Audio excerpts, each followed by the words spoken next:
And welcome. Welcome back to the 8th installment of our Monday's Methods of Rationality. This week we are kicking off with chapter 15. Thank you to all my viewers out there who stick it out with me every Monday and come and enjoy this wonderful book.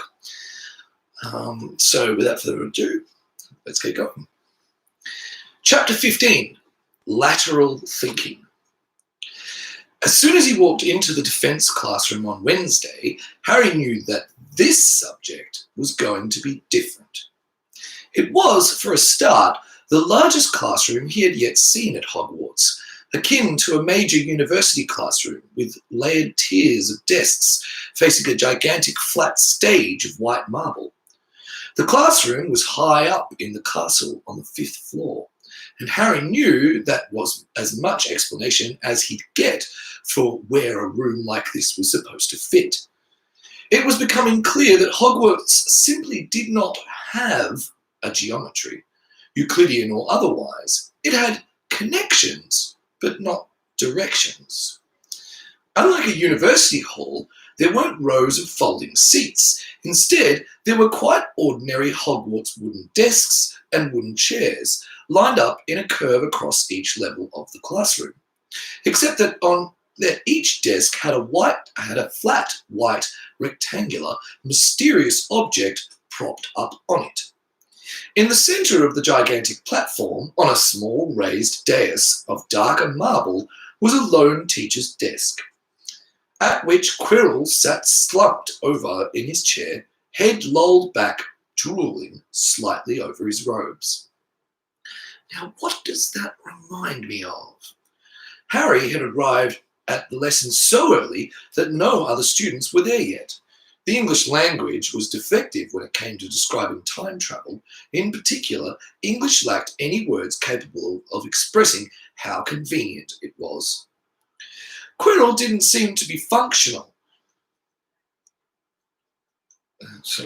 Quirrell didn't seem to be functional at the moment, and Harry didn't particularly feel like approaching Quirrell anyway. Harry selected a desk, climbed up to it, sat down, and retrieved the defense textbook. He was around 7/8 of the way through. He'd planned on finishing the book before this lesson, actually, but he was running behind schedule and had already used the time turner twice today. Soon there were sounds as the classroom began to fill up. Harry ignored them. "Potter, what are you doing here?" That voice didn't belong here. Harry looked up. "Draco, what are you doing in... Oh my God, you have minions!" One of the lads standing behind Draco seemed to have rather a lot of muscle for an 11-year-old, and the other was poised in a suspiciously balanced-looking stance. The white, blonde-haired boy smiled rather smugly and gestured behind me. "Potter, I introduce you to Mr. Crabbe." His hand moved from muscles to balance. "Mr. Goyle. Vincent, Gregory, this is Harry Potter." Mr. Goyle tilted his head and gave Harry a look that was probably supposed to mean something, but ended up just looking squinty. Mr. Crabbe said, "Pleased to meet ya," in a tone that sounded like he was trying to lower his voice as far as it could go. A fleeting expression of consternation crossed Draco's face, but was quickly replaced by his superior grin. "You have minions," Harry repeated. "Where do I get minions?" Draco's smirk grew wider. "I'm afraid, Potter, that the first step is to be sorted into Slytherin." "What? That's not fair." "And then for your families to have arrangements from you before you were born." Harry looked at Mr. Crabbe and Mr. Goyle. They both seemed to be trying very hard to loom. That is, they were leaning forwards, hunching over their shoulders, sticking out their necks and staring at him. Hold on," said Harry. "This was arranged years ago." "Exactly, Potter. I'm afraid you're out of luck." Mr. Goyle produced a toothpick and began cleaning his teeth, still looming. "And," said Harry, Lucius insisted that you were not to grow up knowing your bodyguards, and that you were only to meet them on your first day of school. That wiped the grin from Draco's face. Yes, Potter, we all know you're brilliant. The whole school knows by now. You can stop showing off. So they've been told their whole lives that they're going to be your minions, and they've spent years imagining what minions are supposed to be like. Draco winced. And what's worse, they do know each other, and they've been practicing. The boss told you to shut it, rumbled Mr. Crab. Mr. Goyle bit down on his toothpick, holding it between his teeth, and used one hand to crack the knuckles on the other. I told you not in front of Harry Potter. The two looked a bit sheepish, and Mr. Goyle quickly put his toothpick back in a pocket of his robes. But the moment Draco turned away from them to face Harry again, they went back to looming. I apologise, Draco said stiffly, for the insult which these imbeciles have offered you. Harry gave a meaningful look to Mr. Crab and Mr. Goyle. I'd say you're being a little harsh on them, Draco. I think they're acting exactly the way I want my minions to act. I mean, if I had any minions. Draco's jaw dropped. Hey, Gregory, you don't think he's trying to lure us away from the boss, do you? I'm sure Mr. Potter wouldn't be that foolish. Oh, I wouldn't dream of it, Harry said smoothly. It's just something to keep in mind if your current employer seems unappreciative. Besides, it never hurts to have other offers while you're negotiating your working conditions, right? What he's doing is so Ravenclaw. I can't imagine, Mr. Crab. So, both of you shut up, Draco said through gritted teeth. That's an order. With a visible effort, he transferred his attention to Harry again. Anyway, what are you doing in the Slytherin defence class? Harry frowned. Hold on. His hand went into his pouch. Timetable. He looked over the parchment. Defence, 2:30 p.m. And right now it's... Harry looked at his mechanical watch, which read 11:23. 2:23, unless I've lost track of time. Did I? If he had, well, Harry knew how to get to whatever lesson he was supposed to be at. God, he loved his time turner, and someday, when he was old enough, they would get married. No, that sounds right, Draco said, looking puzzled. His gaze turned to look over the rest of the auditorium, which was filling with green-trimmed robes, and... Griffin dorks, spat Draco. What are they doing here?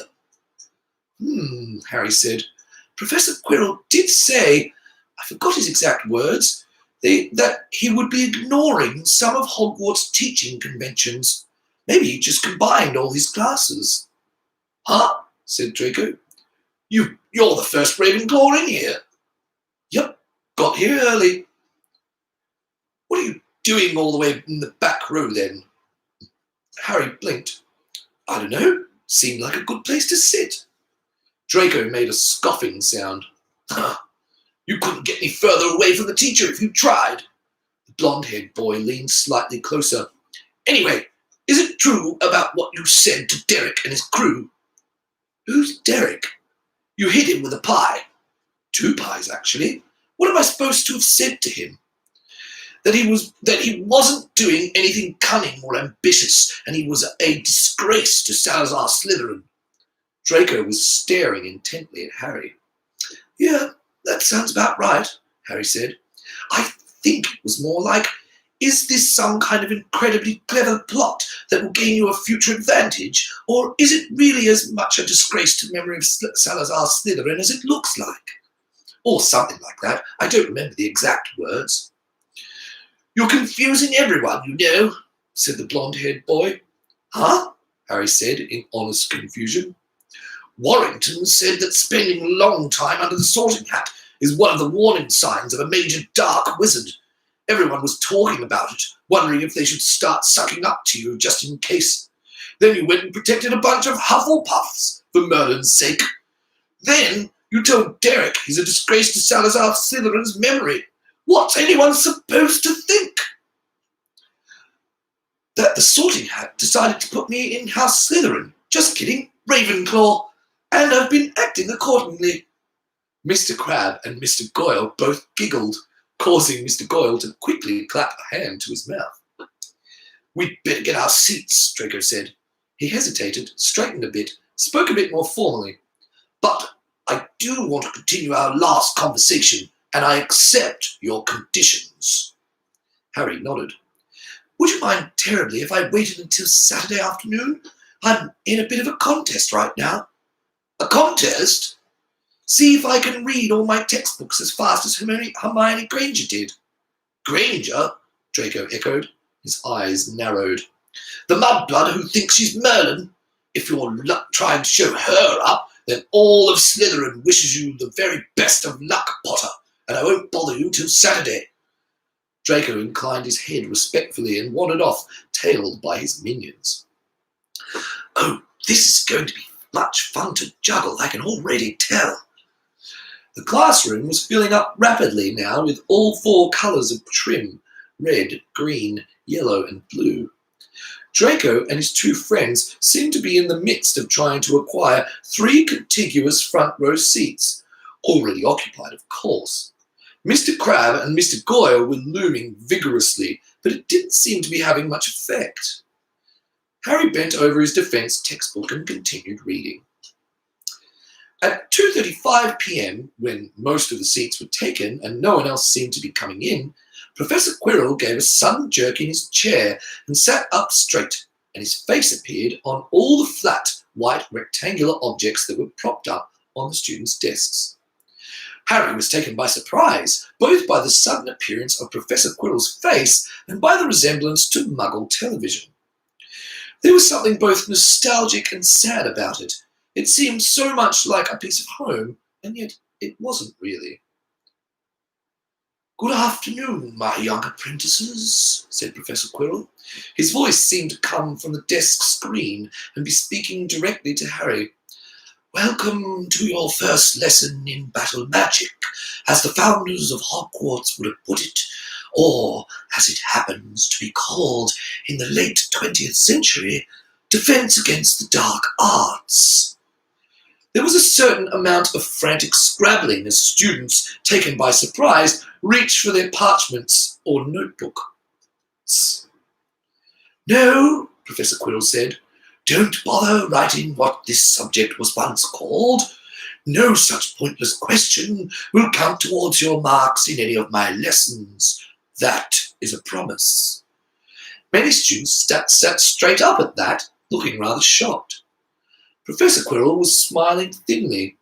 Those of you who have wasted time by reading your useless first-year defence textbooks. Someone made a choking sound. Harry wondered if it was Hermione. May have gotten the impression that although this subject is called Defence Against the Dark Arts, it is actually about how to defend against nightmare butterflies, which cause mildly bad dreams, or acid slugs, which can dissolve all the way through a 2-inch wooden beam given most of a day.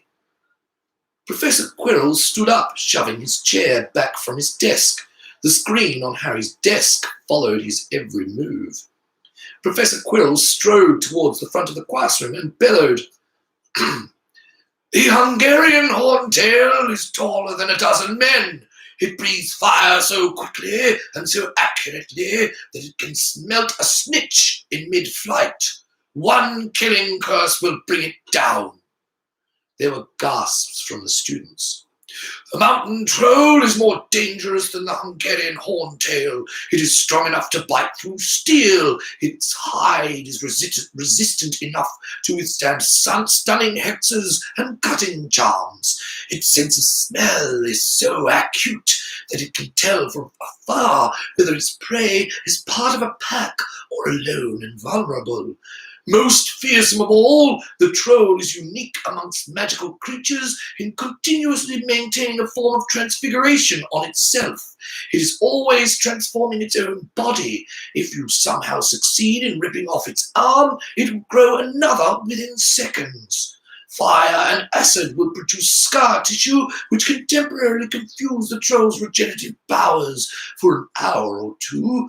They are smart enough to use clubs as tools. The mountain troll is the third most perfect killing machine in all nature. One killing curse will bring it down. The students were looking rather shocked.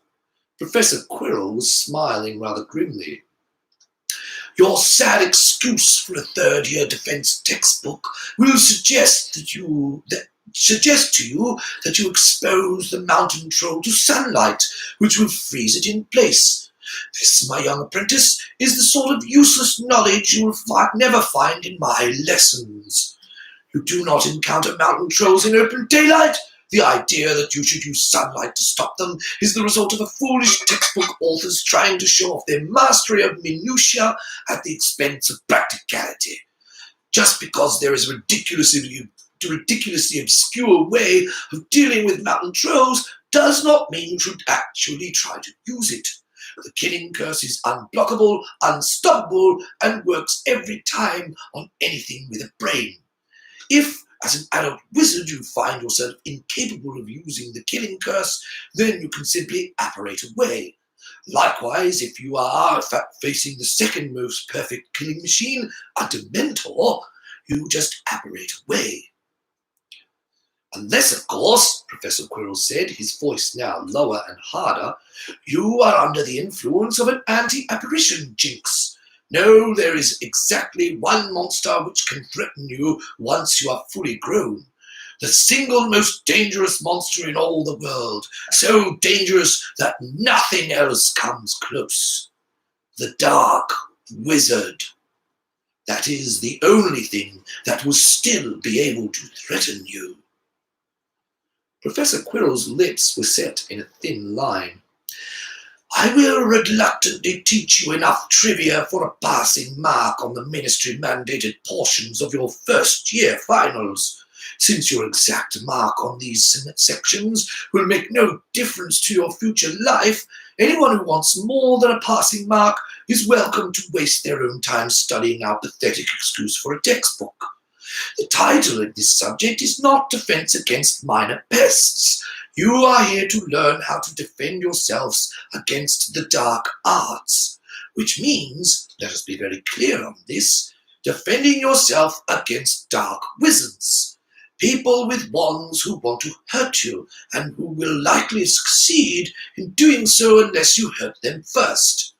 There is no defense without offense. There is no defense without fighting.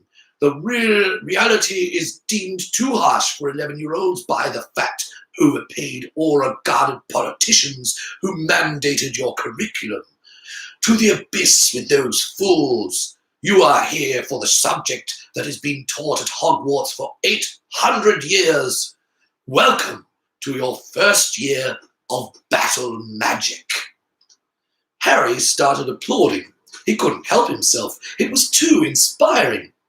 Once Harry started clapping, there was some scattered response from Gryffindor and more from Slytherin, but most students simply seemed too stunned to react. Professor Quirrell made a cutting gesture, and the applause died instantly. Thank you very much, said Professor Quirrell.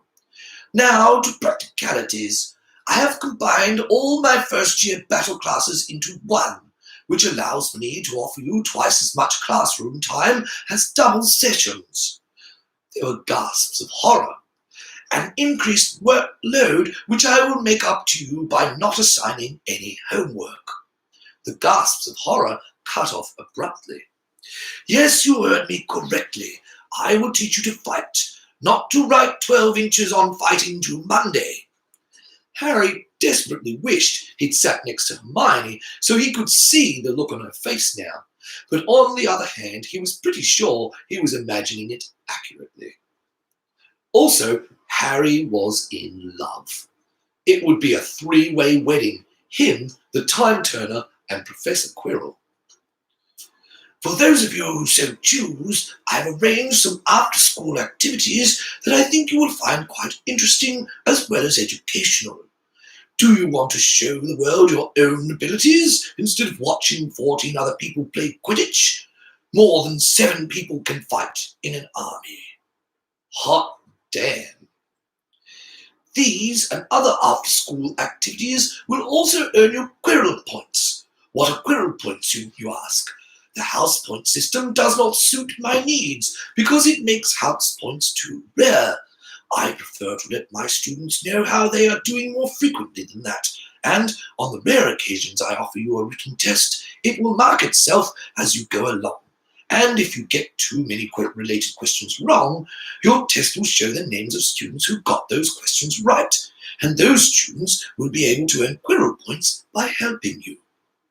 Wow, why didn't the other professors use a system like that? What good are Quirrell points, you wonder? For a start, 10 Quirrell points will be worth 1 house point, but they will earn you other favours as well. Would you like to take your exam at an unusual time? Is there a particular session you would very much prefer to skip? You will find that I can be very flexible on behalf of students who have accumulated enough Quirrell points. Quirrell points will control the generalship of the armies, and for Christmas, just before the Christmas break, I will grant someone a wish. Any school-related feat that lies within my power, my influence, or above all, my ingenuity. Yes, I was in Slytherin, and I am offering to formulate a cunning plot on your behalf, if that is what it takes to accomplish your desire. This wish will go to whoever has earned the most Quirrell points within all 7 years. That would be Harry. Now, leave your books and loose items at your desks. They will be safe.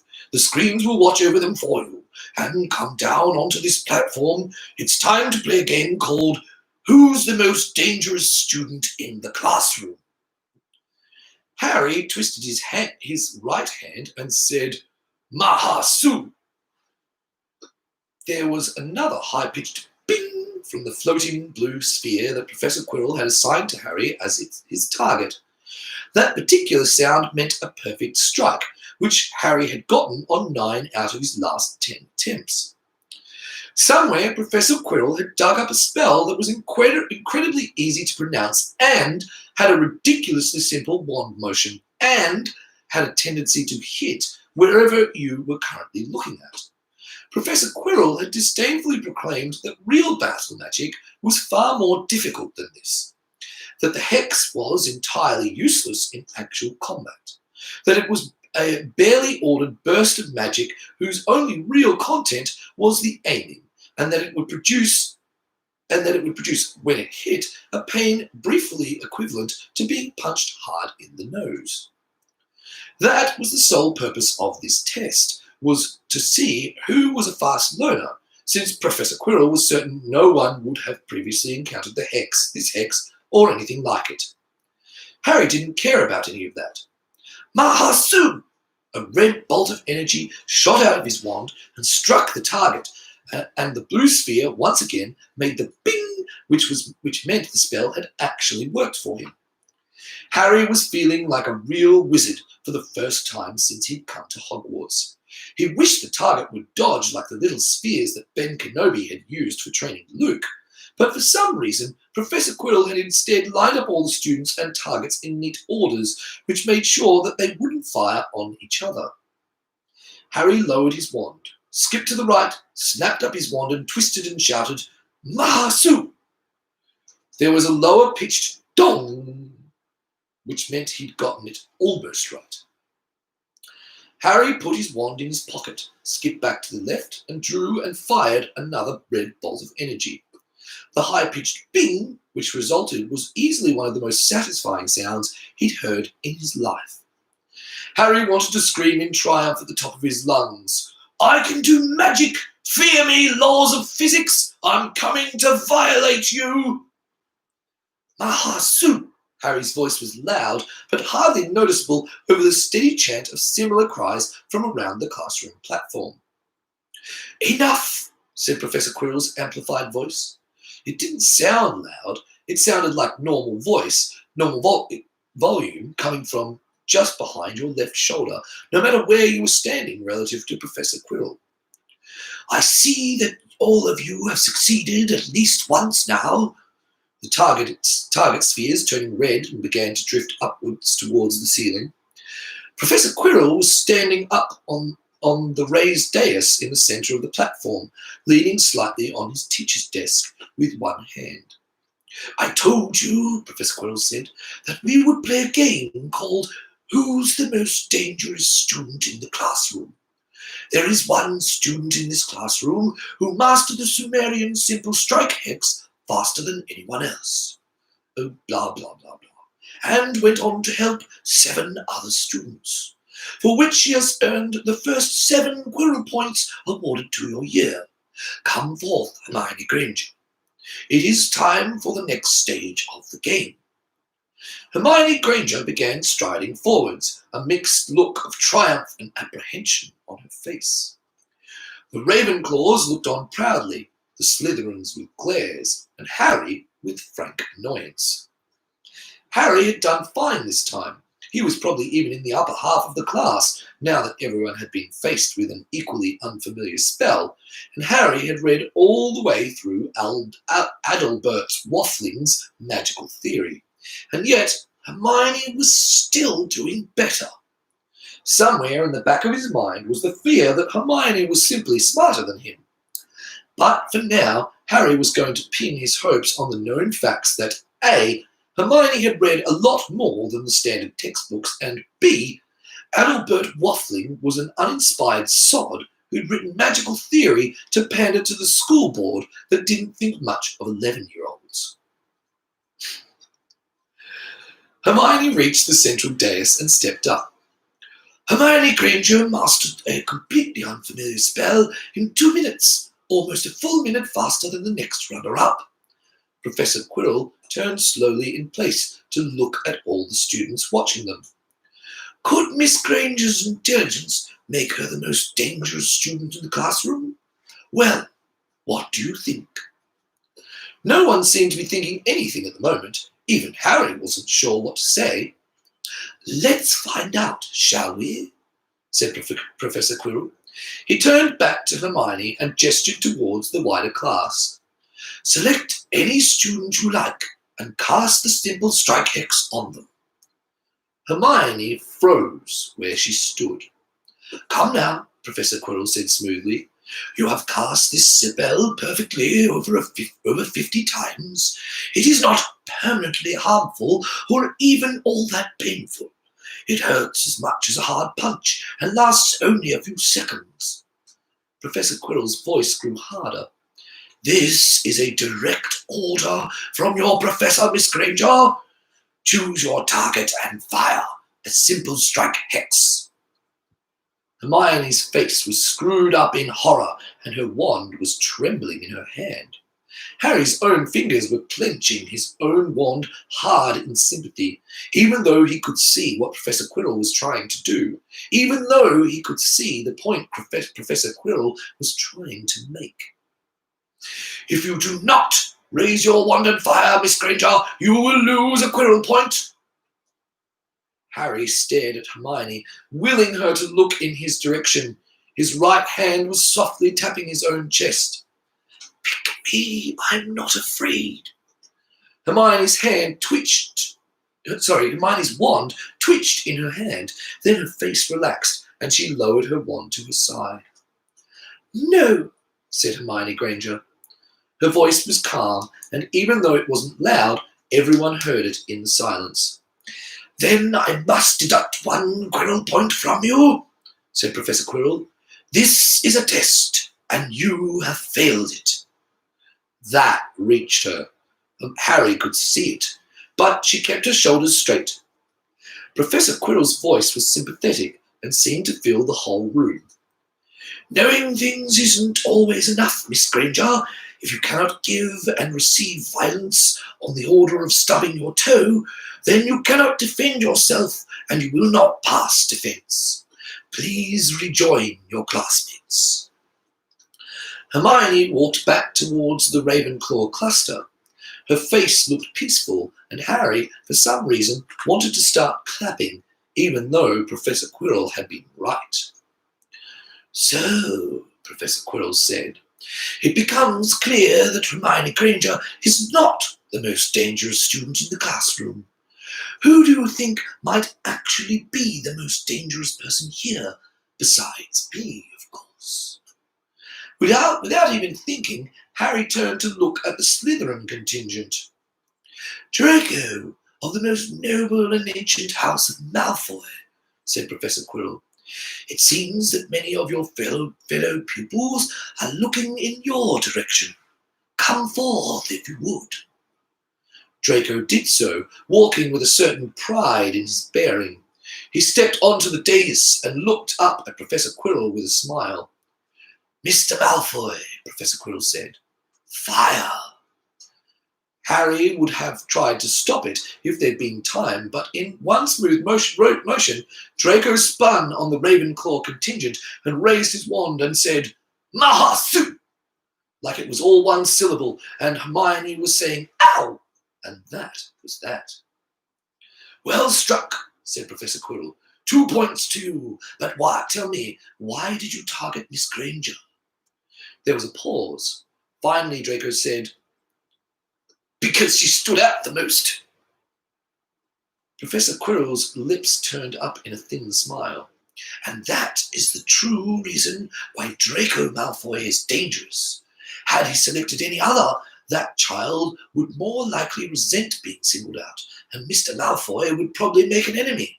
And while Mr. Malfoy might have given some other justification for selecting her, that would have served him no purpose save to alienate some of you, while others are already cheering him whether he says anything or not.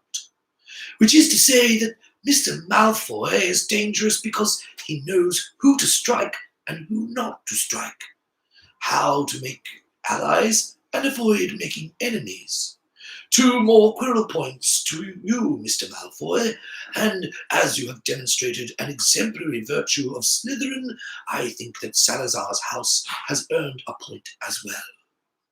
You may rejoin your friends. Draco bowed slightly and walked back to the Slytherin contingent. Some clapping started from the green-trimmed robes, but Professor Quirrell made a cutting gesture, and silence fell again. It might seem that our game is done, said Professor Quirrell, and yet there is a single student in this classroom who is more dangerous than the scion of Malfoy. And now, for some reason, there seemed to be an awful lot of people looking at Harry Potter, come forth. This did not bode well. Harry reluctantly walked towards where Professor Quirrell stood on his raised dais, still leaning slightly against his teacher's desk. The nervousness of being put into the spotlight seemed to be sharpening Harry's wits as he approached the dais, and his mind was ruffling through possibilities for what Professor Quirrell might think could demonstrate Harry's dangerousness. Would he be asked to cast a spell to defeat the Dark Lord? Demonstrate his supposed immunity to the killing curse? Surely Professor Quirrell was too smart for that. Harry stopped well short of the dais, and Professor Quirrell didn't ask him to come any closer. The irony is, said Professor Quirrell, you all looked at the right person for entirely the wrong reasons. You are thinking, Professor Quirrell's lips twisted, that Harry Potter has defeated the Dark Lord and so must be very dangerous. Bah! He was 1 year old. Whatever quirk of fate killed the Dark Lord likely had little to do with Mr. Potter's abilities as a fighter. But after I heard rumours of one Ravenclaw facing down 5 older Slytherins, I interviewed several eyewitnesses and came to the conclusion that Harry Potter would be my most dangerous student. A jolt of adrenaline poured into Harry's system, making him stand up straighter. He didn't know what conclusion Professor Quirrell had come to, but that couldn't be good. Professor Quirrell, Harry started to say. Professor Quirrell looked amused. You're thinking that I've come up with a wrong answer, aren't you, Mr. Potter? You will learn to expect better of me. Professor Quirrell straightened from where he had leaned on the desk. Mr. Potter, all things have their accustomed uses. Give me 10 unaccustomed uses of an object in this room for combat. For a moment, Harry was rendered speechless by the sheer raw shock of having been understood, and then the ideas started to pour out. There are desks which are heavy enough to be fatal if dropped from a great height. There are chairs with metal legs that could impale someone if driven hard enough. The air in this classroom would be deadly by its absence, since people die in a vacuum, and it can serve as a carrier for poisonous gases. Harry had to stop briefly for breath, and into that pause Professor Quirrell said, That's 3, you need 10. The rest of the class thinks that you've already used up the whole contents of the classroom. Ha! The floor can be removed to create a spike pit to fall into. The ceiling can be collapsed onto someone. The walls can serve as raw material for transfiguration into any number of deadly things. Knives, say. That's 6, but surely you're scraping the bottom of the barrel now. I haven't even started. Just look at all the people. Having a Gryffindor attack the enemy is an ordinary use, of course. I will not count that one. But their blood can be used to drown someone. Ravenclaws are known for their brains, but their internal organs could be sold on the black market for enough money to hire an assassin. Slytherins aren't just useful as assassins, they can also be thrown at sufficient velocity to crush an enemy, and Hufflepuffs, in addition to being hard workers, also contain bones that can be removed, sharpened, and used to stab someone. By now, the rest of the class was staring at Harry in some horror. Even the Slytherins looked a little shocked. That's 10, though I'm being generous if I count the Ravenclaw one. Now, for extra credit, 1 Quirrell point for each use of objects in this room which you have not yet named. Professor Quirrell favoured Harry with a companionable smile. The rest of your class thinks you are in trouble now, since you have named everything except the targets, and you have no idea what may be done with those. Bah! I've named all the people, but not my robes, which can be used to suffocate an enemy if wrapped around their head enough times, or Hermione Granger's robes, which can be torn into strips and tied into rope and used to hang someone, or Draco Malfoy's robes, which can be used to start a fire. 3 points, said Professor Quirrell. No more clothing now. My wand can be pushed into an enemy's brain through their eye socket, and someone made a horrified strangling sound. 4 points, no more wands. My wristwatch could suffocate someone if jammed down their throat. 5 points, and enough. Harry said. 10 Quirrell points to 1 house point, right? You should have let me keep going until I'd won the house cup. I haven't even started yet on the unaccustomed uses of everything I've got in my pockets, or the milkskin pouch itself, and he couldn't talk about Time Turner or the invisibility cloak, but there had to be something he could say about those red spheres. Enough, Mr. Potter. Well, do you think you understand what makes Mr. Potter the most dangerous student in the classroom? There was a low murmur of assent. Say it aloud, please. Terry Boot, what makes your dormmate dangerous? He's creative? Wrong, bellowed Professor Quirrell, and his fist came down sharply on the desk with an amplified sound that made everyone jump. All of Mr. Potter's ideas were worse than useless. Harry started in surprise. Remove the floor to create a spike trap? Ridiculous. In combat, you do not have that sort of preparation time, and if you did, there would be 100 better uses. Transfigure materials from the walls? Mr. Potter cannot perform transfiguration. Mr. Potter had exactly one idea which he could use immediately, right now, without extensive preparation, or a cooperative enemy, or magic he does not know. That idea was to jam his wand through his enemy's eye socket, which would be more likely to break his wand than kill his opponent. In short, Mr. Potter, I'm afraid that your proposals were uniformly awful. What?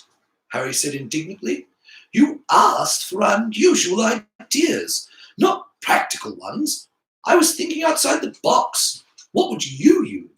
Something? How would you use something in this classroom to kill someone? Professor Quirrell's expression was disapproving, but there were smile crinkles around his eyes. Mr. Potter, I never said you were to kill.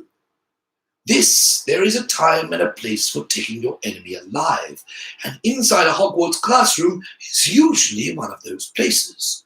But to answer your question, hit them on the neck with the edge of a chair. There was some laughter from the Slytherins, but they were laughing with Harry, not at him. Everyone else was looking rather horrified. But Mr. Potter has demonstrated why he's the most dangerous student in the classroom. I asked for unaccustomed uses of items in this room for combat. Mr. Potter could have suggested using a desk to block a curse, or using a chair to trip an oncoming enemy, or wrapping cloth around his arm to create an improvised shield. Instead, every single use that Mr. Potter named was offensive rather than defensive, and either fatal or potentially fatal.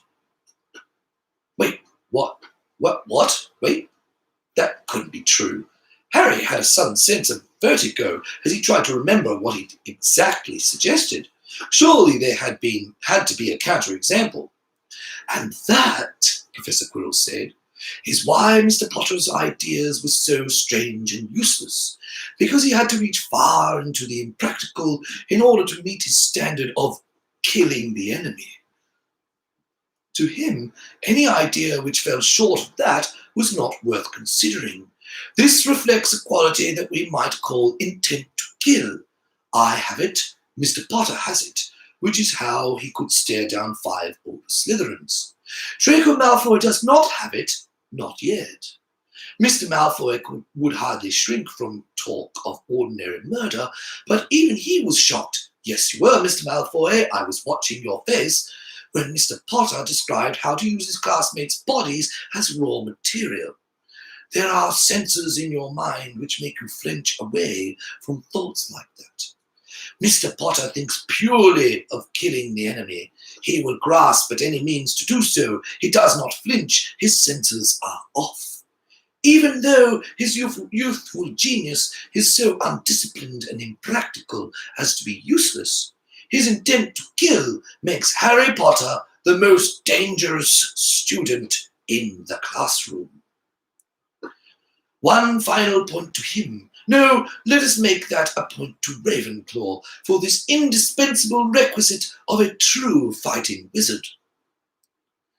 Harry's mouth gaped open in speechless shock as he searched frantically for something to say about this. That is so completely not what I am about.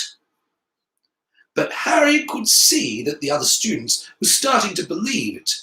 Harry's mind was flipping through possible denials and not finding anything that could stand up against the authoritative voice of Professor Quirrell.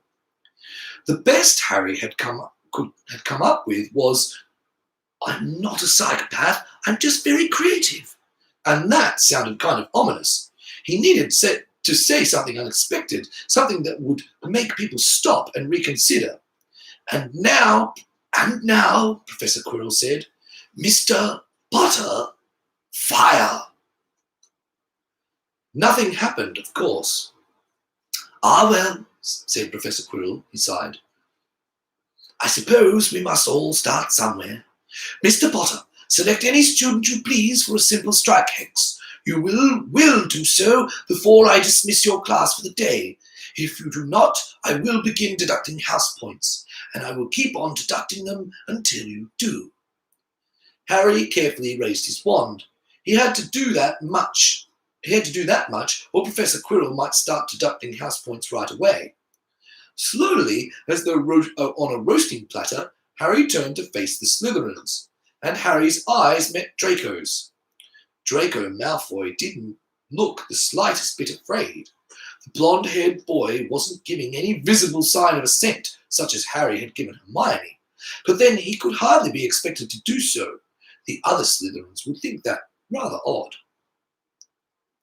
"Why the hesitation?" said Professor Quirrell. "Surely there's one obvious choice." "Yes," Harry said, "only one obvious choice." Harry twisted the wand and said, "Mahasu!" There was complete silence in the classroom. Harry shook his left arm, trying to get rid of the lingering sting. There was more silence. Finally, Professor Quirrell sighed. "Yes, quite ingenious, but there was a lesson to be taught, and you dodged it. 1 point from Ravenclaw for showing off your own cleverness at the expense of the actual goal. Class dismissed." And before anyone else could say anything, Harry sang out, "Just kidding, Ravenclaw!" There was silence for a brief moment after that, and a sound of people thinking, and then murmurs started and rapidly rose to a roar of conversation. Harry turned towards Professor Quirrell. The two of them needed to talk. Quirrell had slumped over and was trudging back to his chair. No, not acceptable. They really needed to talk. Stuff the zombie act. Professor Quirrell would probably wake up if Harry poked him a couple of times. Harry started forward. "Wrong. Don't. Bad idea." Harry swayed and stopped in his tracks, feeling dizzy. And then a flock of Ravenclaws descended on him, and the discussions began. And so we have reached chapter 16, Locating the Hypothesis. This chapter is quite a long chapter, so I might actually leave it for next week. And I think whilst we are finishing quite early this week, we're going to save our next chapter for next week and pick it up then. Anyway, thanks again for joining me, and we'll look forward to seeing you all next week. Bye for now.